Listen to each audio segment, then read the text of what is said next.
That is what a perfect layer sounds like. And if you just got the Kobra X and have no idea how to get there, this video is definitely for you. I'm going to show you everything: unboxing, assembly, setup, calibration, and very first prints. And this, and some other stuff. The Kobra X was Anycubic's latest bed cylinder until Kobra 4, but it is still sitting on the throne in my own opinion. And a very big thank you to Anycubic for sending this over. It is 2 times faster and it saves a lot of materials compared to what is in the market. Build volume is 260 millimeters in XYZ direction. It has 4 color built-in and can be extended to 19 colors. As you already seen, it prints the perfect first layer. Also, there is a camera for intelligent monitoring. Everything you see about this machine itself is like $279 on their website right now. I just checked, but it might change in the future. But $279 is pretty cheap for this thing. What? Why? Back in Formnext 2025, when we were talking with Anycubic CTO James, he asked us one question: how much would you pay for this Kobra X? And at that time, I remember telling around $300 I will just like pay my eyes closed. I don't think they targeted because of that, but they definitely meet my expectations. Alright, without further ado, let's go to unboxing. Kobra X. Kobra! This is a double-sided PI sheet. The screws and the nut. Release it. This is the head stabilizing there. It's been a while since I unboxed the bed cylinder. You see the power cord, the filament holders for the top of the machine, some other covers, the tubes for the filament holder, and the user manual is here. Some more tubes, the bed of the machine, and here is another piece for the extruder. Let's release these zip ties. And we're gonna put our build plate on top of it. This is double-sided, and that's it. This is the first step. Second step, we are going to unlock this gantry. So when you look at it, it is zipped. And release the special Anycubic extruder head.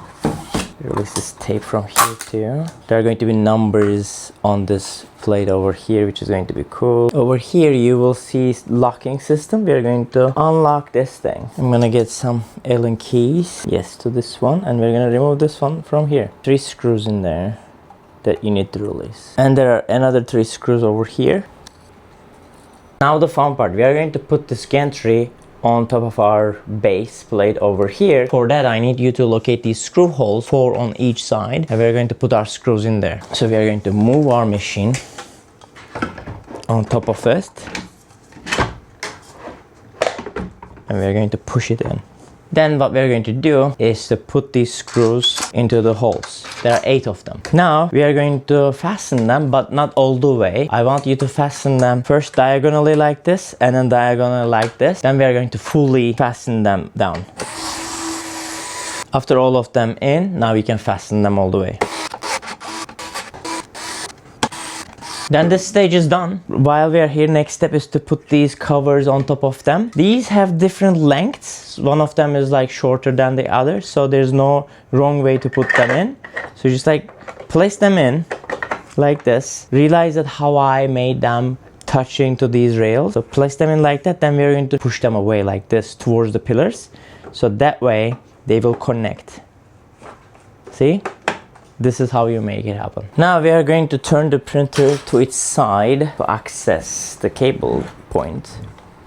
We're gonna do that, and we're gonna get this cable section released to down. So here you will see there's like a hole area. We are gonna put the cable into this whole area, and then you will see there's something. So other thing over here is the socket. So we're gonna plug it in to that specific location. You pull it in. We're good. Then everything else is going to plug into this area. So we're gonna go step by step. There's no way to do this wrong. So you're good. So we're gonna take this cable tie mechanism to the side, pull it to the side. Then we're gonna start with this cable, which is Z-axis.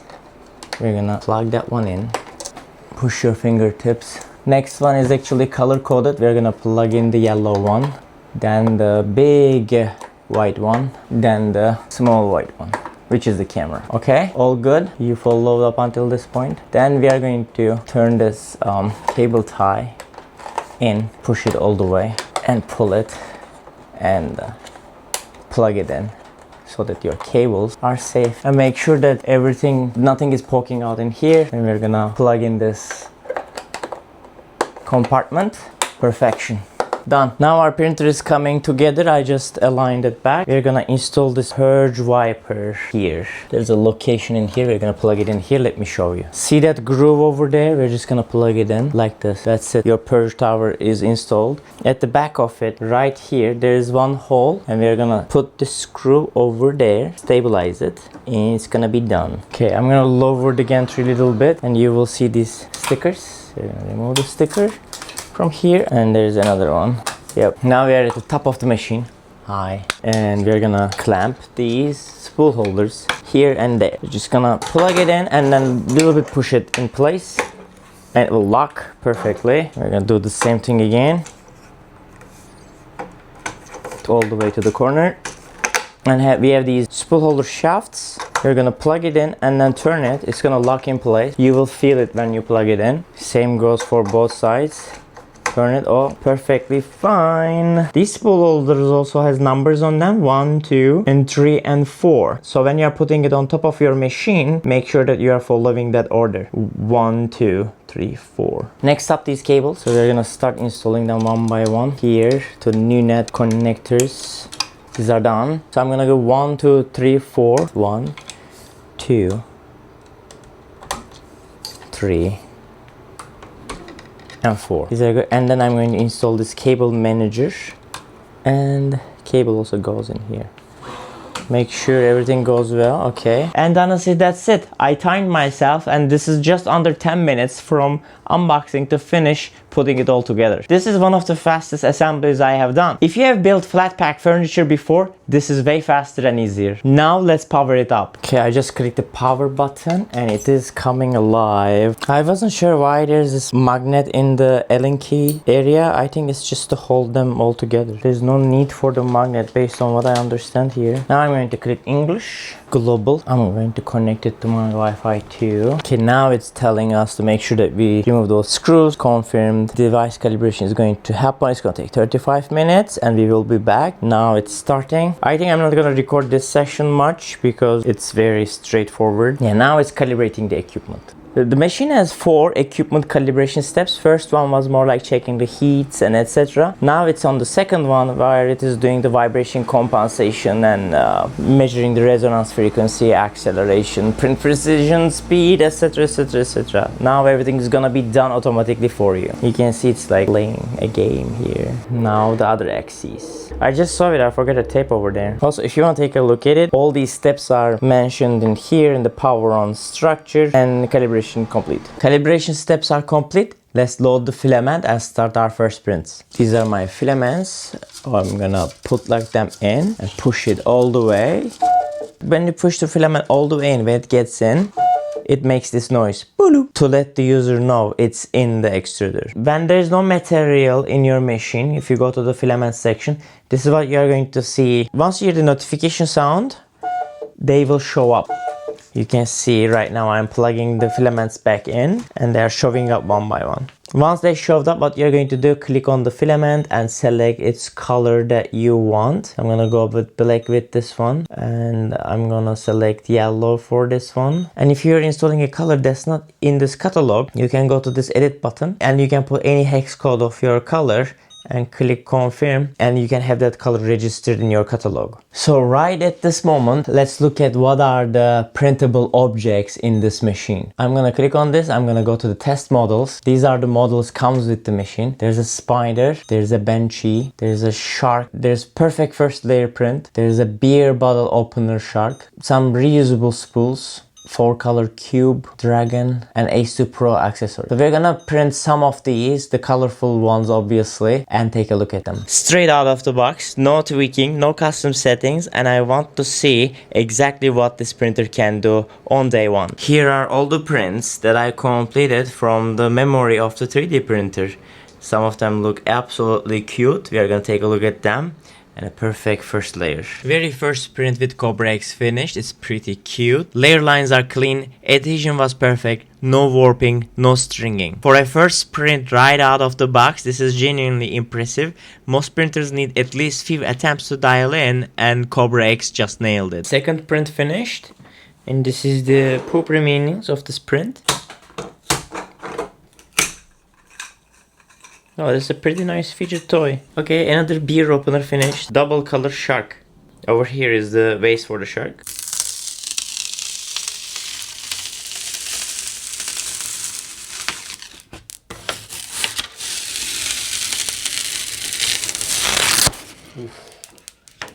One of the perfect first layers with the Kobra X.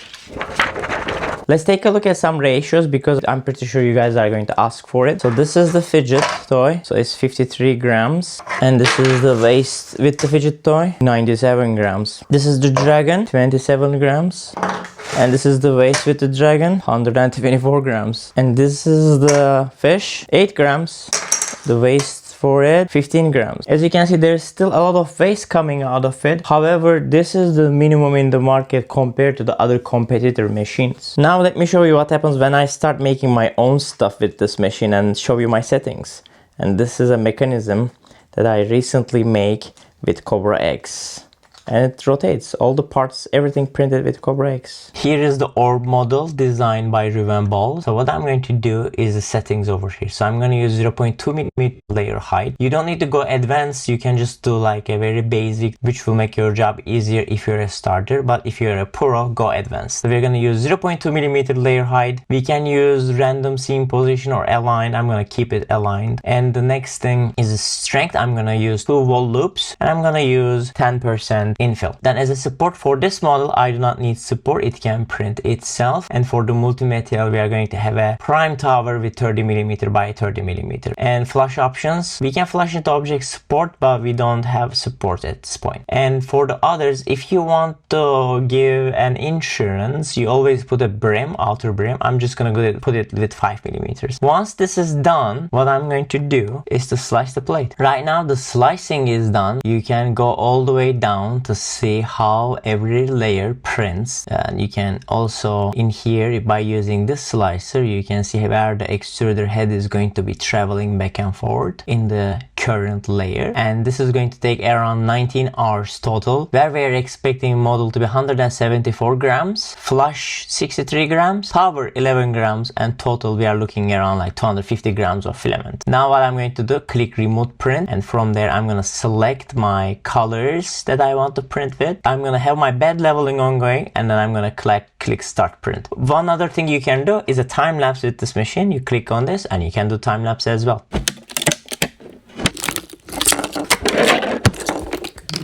Print time was 19 hours and the quality is exactly what I wanted. Clean edges, solid structure, fits together perfectly. The orb print came out really good and it rotates really nice too. Compared to other bed cylinders in the market, here is the minimized waste.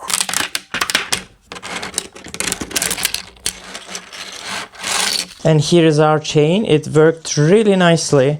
Print in place, no support, and everything was already connected. And it has a locking mechanism as well. 5 hours.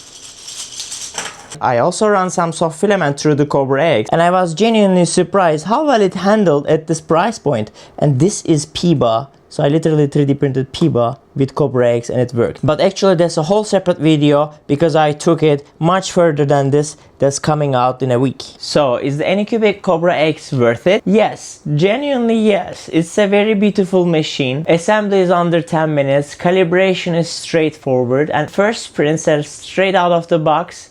Beautiful, and quality on the custom prints is exactly where you want it to be at this price level. Who is this for? If you just got into 3D printing and you don't want a machine that will fight to you, this is a great starting machine. Reliable workhorse? This is also for you too. It works beautifully. Overall, I'm really happy with it. Anycubic definitely nailed this 3D printer. Now, I mentioned soft prints earlier, but I didn't just test a little. I really pushed this machine as soft as it can go in my test. I'm talking about 3D printed shoes, and that video is coming next. If you want to know how soft you can 3D print with Kobra X, don't forget to subscribe to not miss the next video. Links to the Kobra X is in the description below, and again, thank you for Anycubic making this video happen. I will see you guys in the next one. Take care.